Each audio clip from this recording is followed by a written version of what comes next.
안녕하세요. 오늘도 사연 살롱을 찾아주셔서 감사합니다.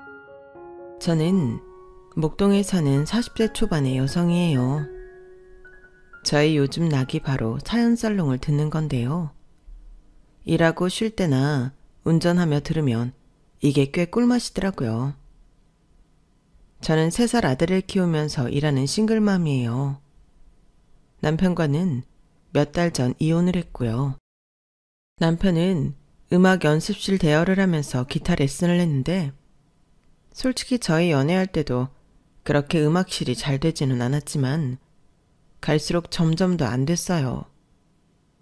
그러니 남편이 버는 돈은 생활비의 3분의 1이 될까 말까였고요. 남편과 결혼할 당시에도 제가 남편보다 돈을 더 잘 벌었어요. 저는 IT 쪽 전문 직종이어서 프리랜서로 전환한 후에 회사 다닐 때보다 더 잘 벌게 됐어요. 사실 아빠는 제가 왜 남편하고 결혼하는지 이해를 못하겠다고 했고 친구들, 친척들도 다 반대했어요. 근데 콩깍지라는 게 정말 무섭더라고요. 저는 남편이 멋있어 보였고 뭔가 진짜 예술가처럼 느껴졌거든요. 남편을 만나게 된 건 친한 친구가 취미로 남편한테 기타 레슨을 받을 때였어요. 친구와 약속이 있어서 남편 연습실 겸 레슨실에 갔다가 저도 그렇고 남편도 둘 다 첫눈에 좋아하게 됐죠. 아마 기타 치는 모습에 제가 어떻게 됐었던 것 같아요. 그래서 결혼까지 했네요. 심지어 남편한테 레슨 받았던 친구까지 반대했는데 말이에요. 성우 오빠는 남다른 데가 있잖아. 예술하는 사람이고 그걸 이해해줘야지 무능하다고 보이는 대로 판단하면 안 될 것 같아. 주미야, 제발 네 말이 맞았으면 나도 좋겠다.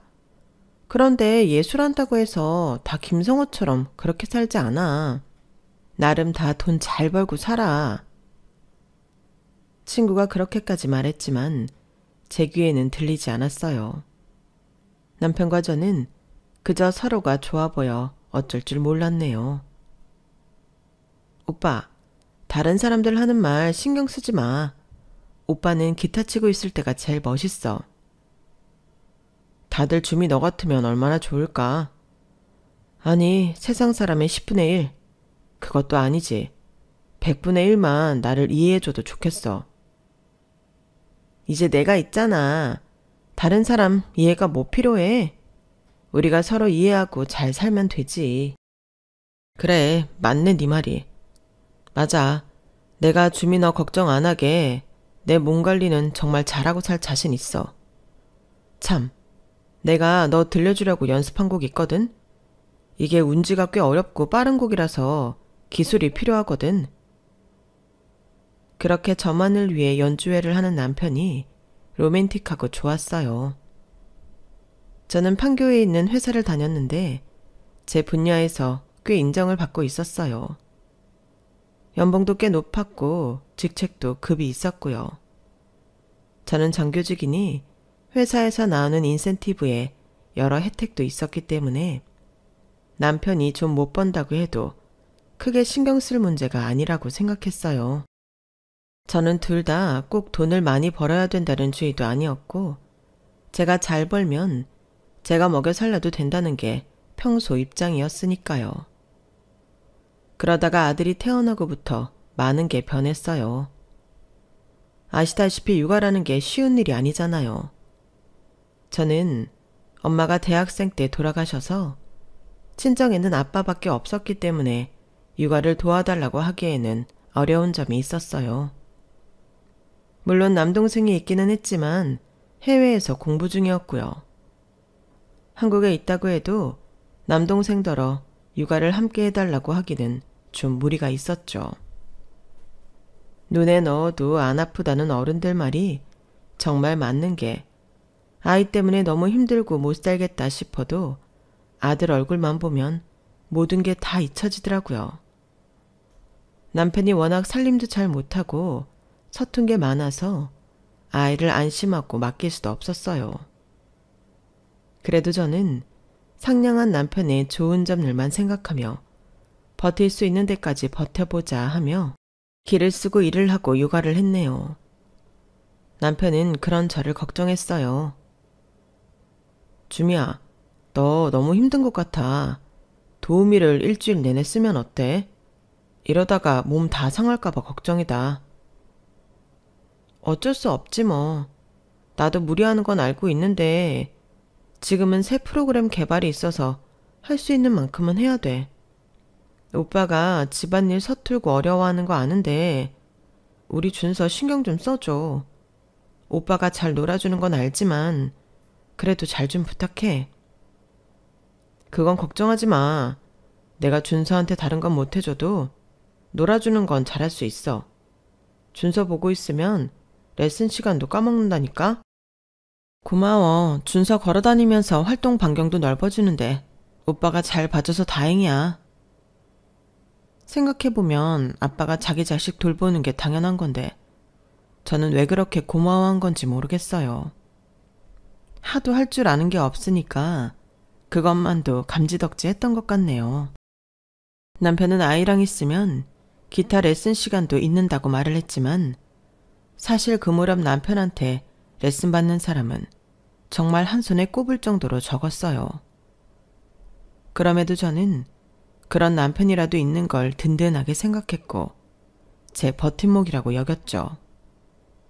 하지만 시간이 갈수록 연습실을 대여해서 쓰는 사람들도 적어졌고 남편의 수입은 거의 없는 지경까지 이르렀어요.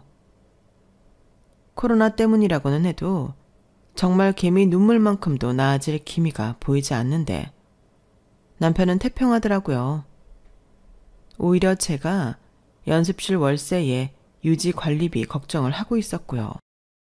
자기 연습실만이라도 챙기게 대리운전 같은 거라도 했으면 싶었지만 남편은 그러면 피곤해서 연습할 시간도 줄어서 힘들다고 울상이더군요. 게다가 대리운전은 밤에 많은데 잘못해서 사고라도 나거나 핸들 잘못 잡아서 손 다치면 안 된다는 거였어요. 저는 그만큼 남편이 기타 치는 걸 사랑하는데 굳이 험한 일을 시키는 게 맞나 싶더군요. 그래서 결국은 제가 연습실에 들어가는 모든 돈을 다 대주게 되었어요. 이게 한두 번이지 아무리 부부 사이라도 남편은 어디 가서 학생 하나라도 더 모집할 생각도 안 하고 어차피 올 사람만 온다며 아무것도 안 하고 태평하게 있으니 슬슬 화가 나더라고요. 그럼에도 저는 저만 믿고 있는 남편한테 싫은 소리 하면 가슴 아플까봐 꾹 참았어요. 저는 저 나름대로 부단히 노력하며 사는데 시어머니는 저한테 잔소리만 해댔고 자기 아들이 너무 잘난 줄 알더라고요. 주변에 무슨 대단한 기타리스트인 양 떠벌리는데 솔직히 안 입고 왔죠.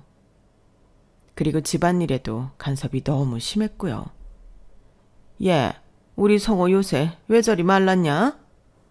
성호 우리 집에 하나밖에 없는 아들이다. 집안의 기둥이라고. 그런데 저렇게 애가 기운 없어서야 되겠니? 네가 안 해봐서 모르는 거지. 음악한다는 게 보통 힘든 거 아니다. 거기 대고 손이 시누이가 말을 얻는데 말리는 시누이가 더 얄밉다고 저는 그 말이 더 듣기 싫었어요. 아우 엄마 또 성호 듣기 싫어 죽겠네. 아니 세상에 성호만 신경 쓰고 사나? 우리 제이 아빠한테 그 밥만 신경 써봐. 장모님 껌뻑 죽으면 엄청 잘할 거야. 지금도 그이가 엄마한테 얼마나 잘하는데 그렇게 성호 그래? 야, 너랑 박서방 헤어지면 남이야. 암만 잘해도 지 피부치랑 같은 줄 아니? 그리고 성호가 잘 돼야 너도 더 남편한테 큰 소리 치고 살지. 내 말이 틀려? 아니, 성호가 잘 되면 성호 인생 좋은 거지. 내가 왜 그이한테 큰 소리를 쳐? 하여간 엄마 그 고리타분한 사고방식 좀 버릴 수 없어? 시끄럽다. 너 성호한테 뭐 하나라도 해줄 거 아님? 네 집에 가. 올케가 잘하면 이런 말이 안 나오잖아. 왜 나까지 기분 상하게 만들고 그래? 좀 잘해.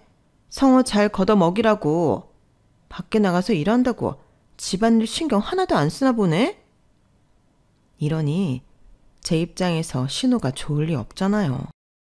안 그래도 시자 들어가면 싫은 게 며느리잖아요.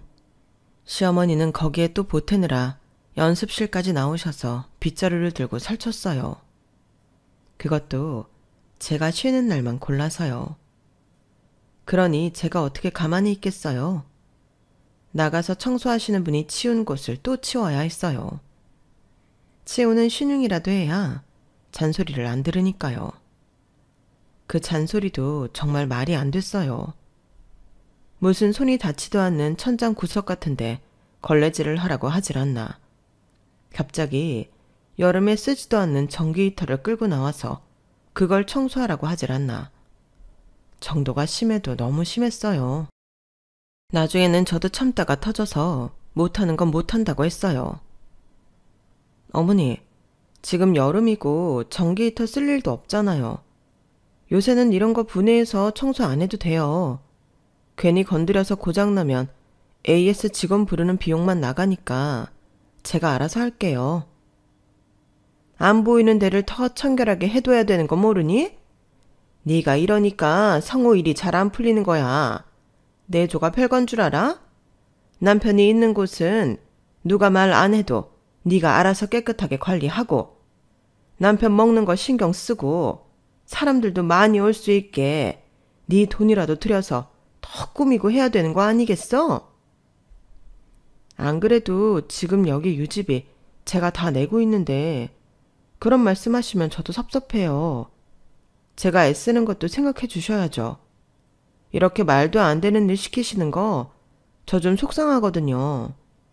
어머니, 왜 항상 제가 쉬는 날만 이 사람 연습실에 나오셔서 이러시는데요? 내가 별뜻 있겠냐? 우리 성호 잘 되라고 하는 거지. 네가 잘해봐. 그래서 우리 성호가 잘 나가고 있어봐. 그럼 내가 이러겠어? 너도 참 너다. 어떻게 내가 하는 걸 이상하게 꼬아서 생각하니? 내가 널 부려먹기라도 한다는 거냐? 그러니까 걱정 마시고 제가 관리하는 대로 좀 두시면 좋겠어요. 저와 시어머니가 신경전을 벌이자 남편은 눈치를 보다가 얼른 끼어들었어요. 이러지 말고 엄마, 오늘은 우리랑 맛있는 거 먹고 들어가요. 어제 새로 등록한 학생이 있거든. 아주 기분 좋게 현금으로 내고 가더라고. 내가 쏠게. 쏘긴 뭘 싸? 아꼈다가 너 급할 때 써. 준서애미 네가 사라. 앞장서.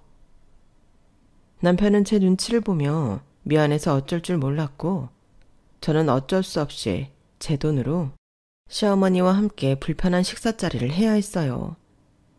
이런 일이 정말 비일비재했어요. 제가 밥 사는 게 돈 아까워서가 아니라 감정이 상하는 게 문제였죠. 돈 쓰면서 제가 기분 나빠야 했으니까요. 시어머니는 가족 행사 때고 명절 때고 사람들 모이는 자리마다 제가 내조를 잘못해서 남편 일이 잘 안 된다며 저를 비난하셨어요. 그러면서 남편은 너무 올려치기를 하니 좋은 말도 한두 번이라고 다들 듣기 싫어하는 게 눈에 보였어요. 그런다고 학생들이 더 오거나 연습하러 오는 사람들이 많은 것도 아니었고요. 그럼에도 시어머니는 저한테 자꾸 남편 연습실에 뭘 사다 놓으라고 닥달을 했어요. 그런 날이 계속 지속되었고 남편도 갈수록 제 눈치를 봤어요. 한 번은 회사 프로젝트 때문에 너무 바빠서 휴일에도 출근을 하는데 굳이 남편 레슨도 있는 시간에 저를 부르셔서 연습실 커튼들을 새로 맞추라며 한바탕 난리를 핀 적이 있었어요. 그날은 참다가 나중에 남편한테 한마디 했네요. 나 요즘 프로젝트 때문에 정신 없는데 어머니가 갑자기 불러대시니 솔직히 너무 힘들어. 나 지금 상태 어떤지 오빠도 알잖아. 오빠라도 어머니 좀 말리면 안 돼? 오빠가 아무 말도 안 하니까 더 하시는 것 같아. 알지. 나도 너무 미안한데 엄마가 내가 말한다고 들어야 말이지. 오히려 내가 마누라 편든다고 너한테 더 뭐라고 할까봐 뭐라 하고 싶어도 못하는 거야. 엄마도 내가 얼른 자리 잡고 잘 되기를 바라셔서 저러시는 거니까 조금만 참아줘. 내가 엄마 이렇게 자주 오지는 않게 설득해 볼게. 나를 봐서라도 한 번만 더 참아주라. 내가 꼭 잘 말할게. 알았어. 오빠만 믿을게. 오빠가 중간에서 좀 잘해주라. 남편은 계속 저한테 미안해했고, 그러니 저는 더 이상 남편 보고 뭐라고 할 수 없었어요. 그리고 남편이 뭐라고 했는지는 몰라도 시어머니가 좀 수그러들기는 했어요. 그런데 그 즈음 아빠가 갑자기 폐렴에 걸리면서 병원에 입원을 하게 됐어요. 아니, 갑자기 웬 폐렴이요? 폐렴 걸릴 일이 없는데? 진단이 잘못된 거 아니에요? 제 말에 의사는 노인들은 폐렴에 잘 걸린다며 설명을 했어요. 흡인성 폐렴이라고 음식을 잘못 삼켜서 넘어가도 걸릴 수도 있어요. 아버님의 경우 그렇기는 한데 그동안 몸이 많이 쇠약해져 있었네요. 지금 잘 치료를 받으셔야 하니까 입원한 동안 검사도 잘 받으실 수 있게 따님께서도 한 번 더 말씀해 주세요. 저는 바로 아빠 병실을 1인실로 잡고 입원 수속을 밟았어요. 아빠는 이런 걸로 입원까지 안 해도 된다고 계속 고집부리셨고요. 아빠 나이에는 폐렴 제일 조심해야 된대. 그러니까 일단 입원해서 검사부터 받자. 어? 아, 그러지 않아도 된다니까 그러네. 집에서 약 먹으면서 좀 쉬면 낫는다고. 안 된대. 입원해서 검사 다 잘 받아야 된대. 다른 합병증이 발생할 수도 있고. 아빠, 나 두고 먼저 갈 거야? 그럼 나 어떡하라고. 나 생각해서라도 입원해서 검사 좀 받자. 어? 제가 강하게 밀고 나가자 아빠는 어쩔 수 없이 입원하셨어요. 그리고 검사를 받으면서 아빠가 심각한 빈혈과 심장에 문제가 있다는 것까지 알게 됐어요. 그러다가 어느 날 아빠의 상태가 갑자기 나빠졌고 의사는 바로 아빠를 중환자실로 옮겼는데요. 저는 이대로 아빠가 가버릴까봐 너무 떨리고 두려웠어요. 그러다 아빠가 정신이 들어 한시름 놓기는 했는데 그게 아빠와 정상적으로 마지막으로 대화를 하던 날이었어요. 주미야, 내가 아빠 아파트는 너랑 재욱이 반반 나눠주는 걸로 해놓았고 마포에 있는 건물은 네 앞으로 해놓았다. 재욱이는 수원에 있는 건물 주기로 전부터 얘기가 돼 있었어. 근데 주민이가 김서방 말에 흔들릴까봐 걱정되는구나. 아, 됐어. 무슨 재산 얘기를 하고 그래. 얼른 자리에서 일어날 생각을 해야지. 그러지 말고 아빠가 일어나도 이런 건 미리 해둬야 되는 거야. 아무튼 너 김서방 말에 흔들리면 안 된다. 아빠는 왜 그런 말을 해? 오빠가 나한테 뭘 어쩐다고. 아빠가 변호사랑 준비한 게 있으니까 나중에 그거 보면서 변호사랑 상의 잘 해라. 재욱이도 올 테니까 너한테 힘이 돼줄 거야. 아빠가 진작에 너를 지켜줬어야 했는데 미안하구나. 아빠가 나한테 할 만큼 했지. 뭘 그런 말을 해. 얼른 건강해지기나 하세요.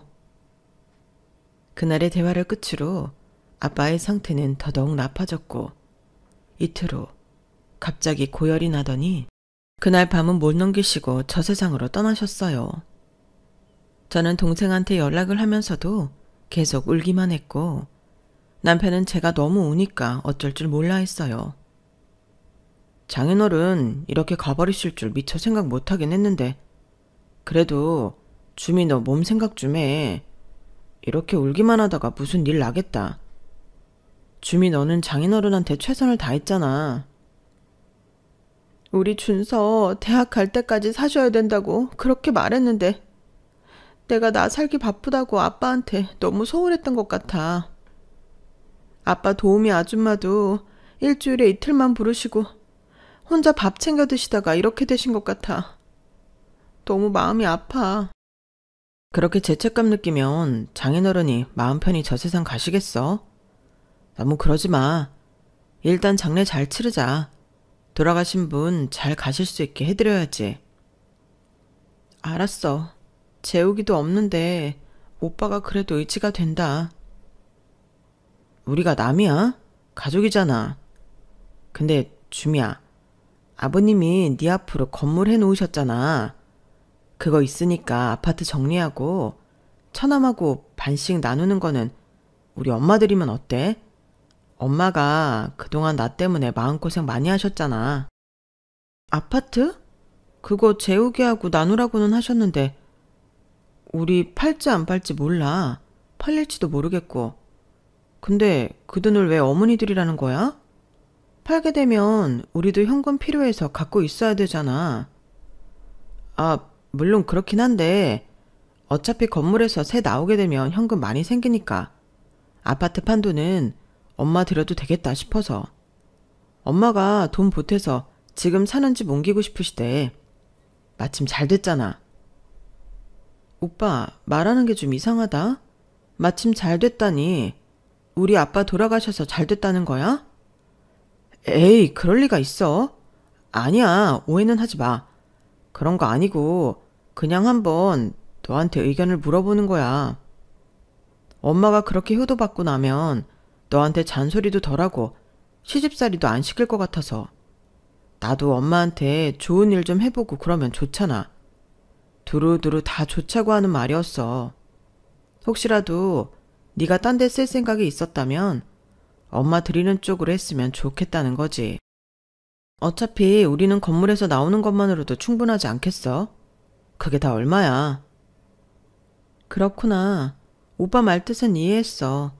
근데 재욱이 온 다음에 오빠랑 변호사랑 재욱이 다 같이 봐야 되니까 그건 알고 있어.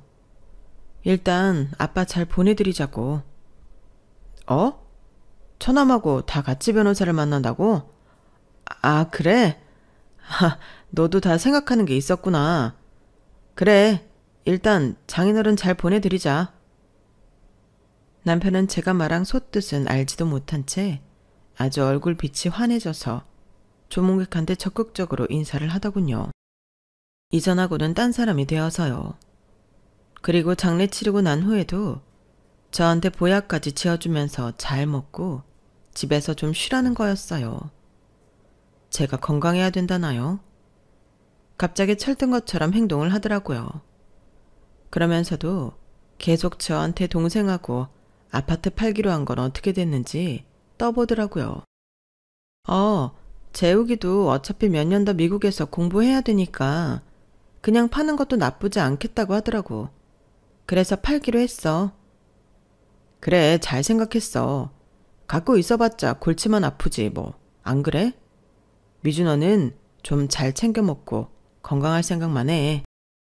오빠가 그렇게 말해주니 진짜 고맙네. 나 그래서 이참에 회사 관두려고 해. 그동안 너무 소진한 것 같아. 쉬면서 준서도 더 잘 돌보고 집안일도 좀 하고. 회사를 그만둔다고? 아, 그래? 왜? 뭐 불만이야? 왜 이렇게 반응이 떨떠름해? 아니야. 떨떠름할 게 뭐 있어. 그래. 우리한테는 건물이 있잖아. 주미, 너는 원하는 만큼 푹 쉬어도 돼. 엄청 봐주는 것 같다. 오빠는 맨날 쉬었으면서. 어째 너 말에 좀 가시가 있는 것 같다?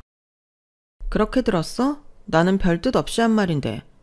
오빠가 괜히 자격지심 있는 거 아니야? 아, 아니야. 나 그렇게 안 들었어. 알았어. 푹 쉬어, 주미야.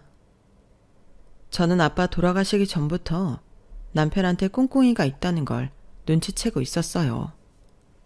하지만 너무 티를 내면서 남편을 몰아붙이면 어떤 거짓말을 하고 얼버무릴지 몰라 일부러 능척을 떨며 남편이 어떻게 나오는지 지켜봤어요.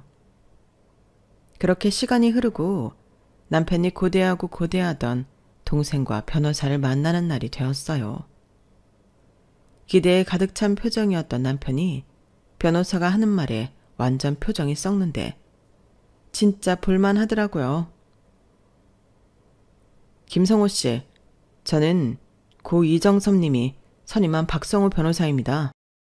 이정섭님의 유산 문제와 함께 이번에 김성호 씨와 이정섭님 따님인 이주미 씨의 이혼 소송을 맡게 되었습니다.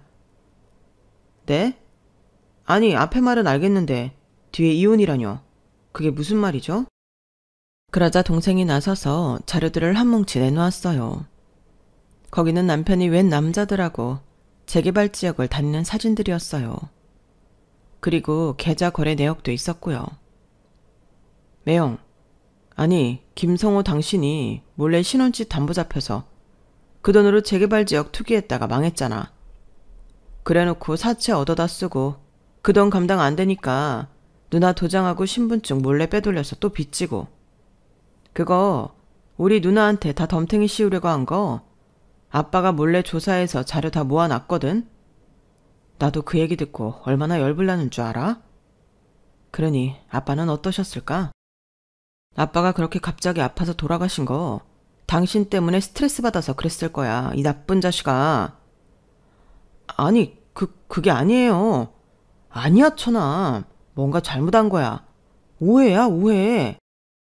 김성호 씨, 사채 빌려준 곳 사장한테도 다 확인했고 이 사진 쪽 사람들한테 당신이 투기했다는 거 다 확인받았어요. 그러니까 이제 여기에 서명하시죠. 그러면 바로 이혼 성립되고요. 나중에 소송 관련을 다시 알려드리겠습니다. 아, 안 돼. 안 돼. 이렇게는 못 헤어져. 나 이럴 수는 없어. 이러면 내 인생 끝이라고. 내가 그 아파트 돈이랑 건물 그것 때문에 얼마나 배알이 꼴리는 거 참고 살았는데 이럴 수는 없어. 그 말을 듣고 저도 끼어들었어요.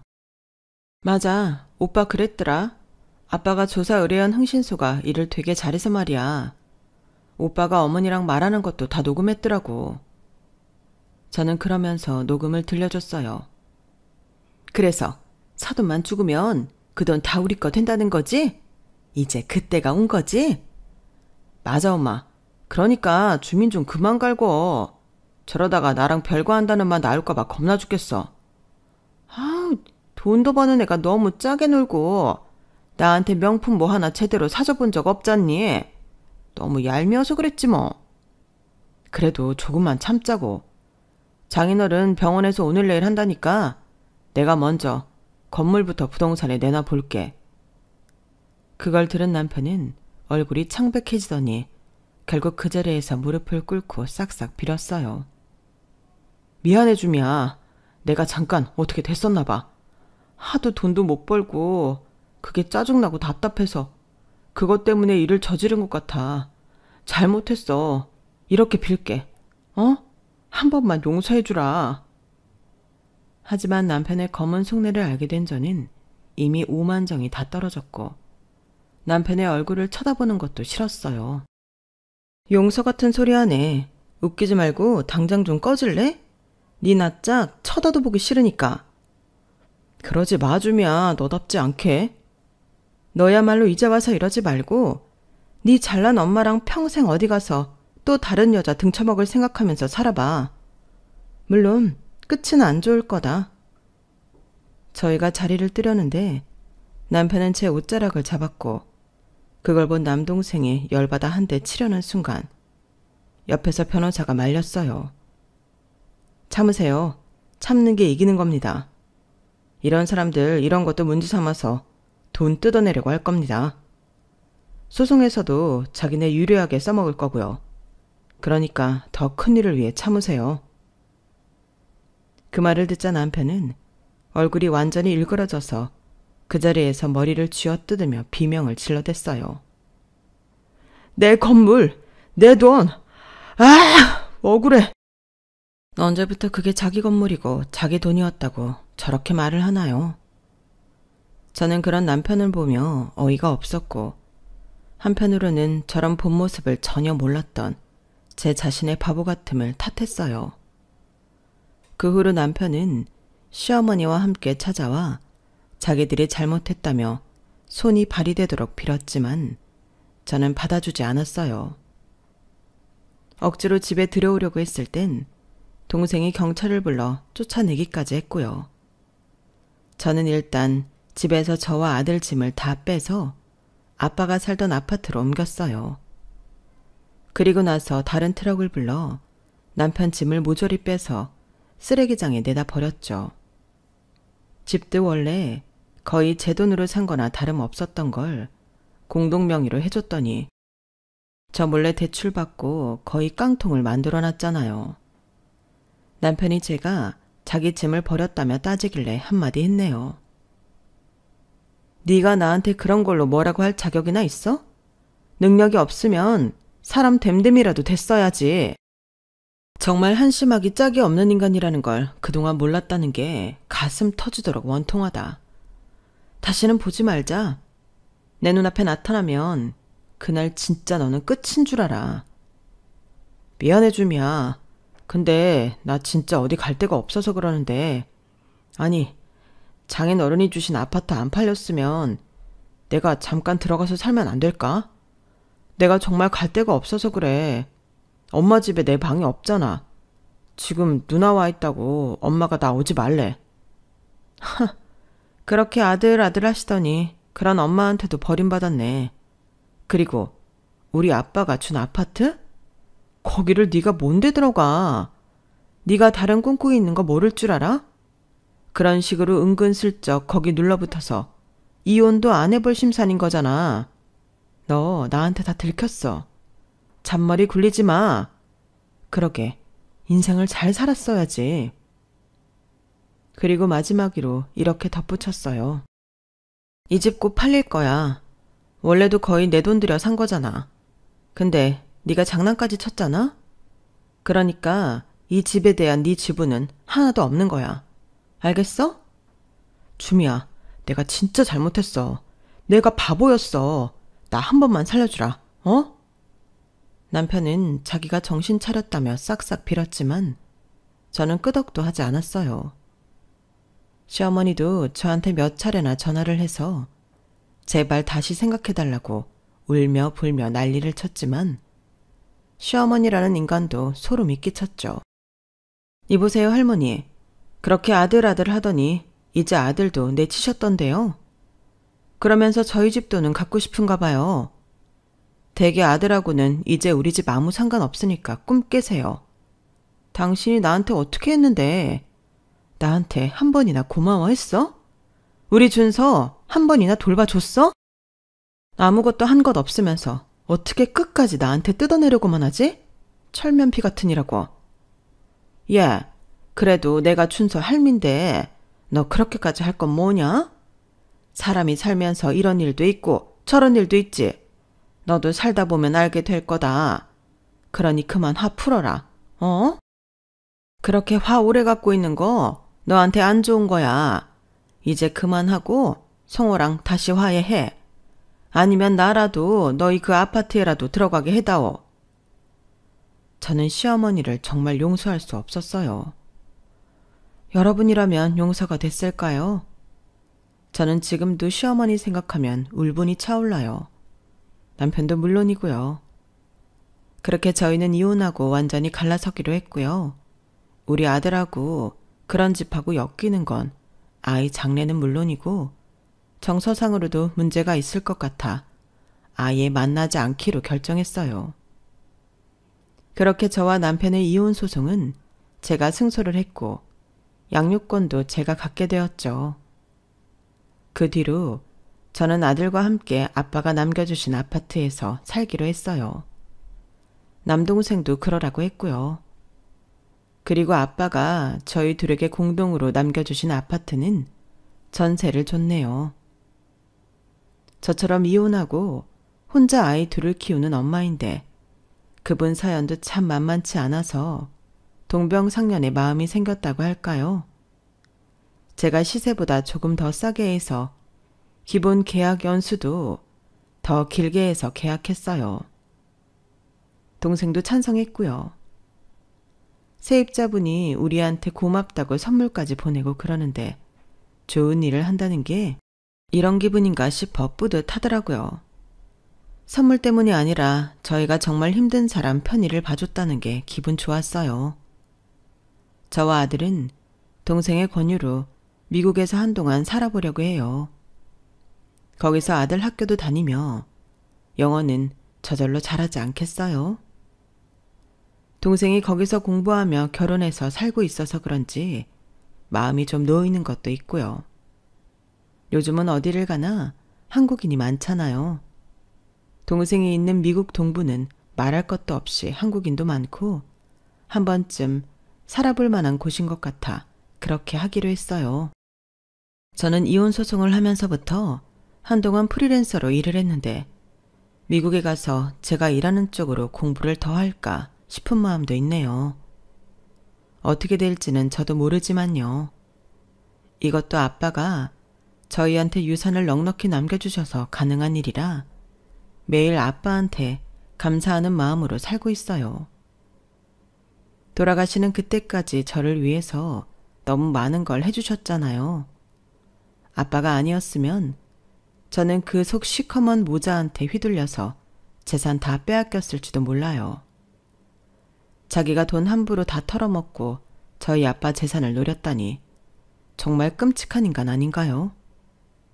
그저 예술가로 살다 보니 세상 물정 모른다 싶었는데 말도 안 되는 인간이었어요. 저는 그래서 지금 아들하고 전 남편과 시어머니 절대 못 만나게 하고 있어요. 그 인간들하고 연락이 완전히 끊기 위해 미국에 가는 것도 있어요. 그렇게 몇 년 살다 보면 그 인간들하고는 영영 굿바이 할 수 있을 것 같네요. 저도 공부든 뭐든 하고 싶어서 벌써부터 이것저것 알아보고 있고요. 물론 전처럼 저를 혹사하면서까지 일을 하지는 않을 거고요. 그렇게 사는 게 크게 의미가 없다는 걸 이번에 아주 절실히 깨달았거든요. 자칫 남 좋은 일만 시키겠더라고요. 저는 인생 한번 즐겨보지 못하고요. 그래서 삶을 즐겁게 살면서 말 그대로 워라밸을 맞추며 살아보려고 해요. 미국에서는 그게 가능할 수도 있을 것 같고요. 뭐 잘은 모르겠지만 해보면 알게 되겠죠. 그래서 저는 아들과 함께 몇 달 후 미국에 갈 예정이에요. 지금 차근차근 준비하고 있고요. 이제는 제 아들 하나 잘 키우고 제 몸 건강히 즐겁게 사는 거 그것만 생각하며 살려고 해요. 그럼 지금까지 저의 긴 이야기 들어주셔서 감사해요. 들어주신 모든 분들도 건강하시고 매일매일 행복하세요. 여러분, 사연 댓글에 응원과 현명한 조언 부탁드려요. 좋아요와 구독은 저에게 큰 힘이 됩니다. 오늘도 좋은 일 가득하세요.